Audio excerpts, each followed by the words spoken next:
that right of citizens to term-bound salary delivery of services, public services.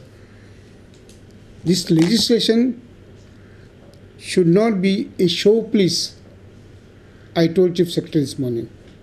Should not be a mere showpiece. Why I am saying this is this.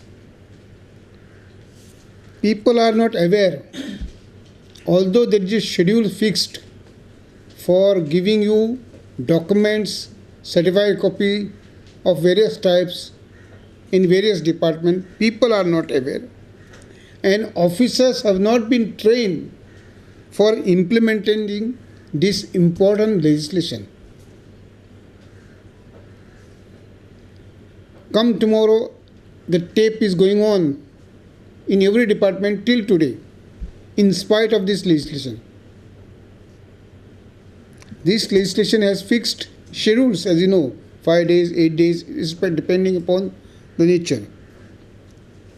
I have suggested to Chief Secretary, and helper should be posted in front of every department,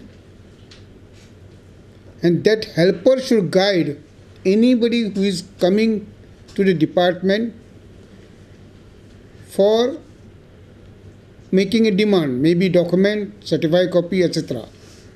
That helper should help him to write application, fill in the form, and direct him to that person who takes inward. This should be the job of the helper, which I have suggested should be appointed.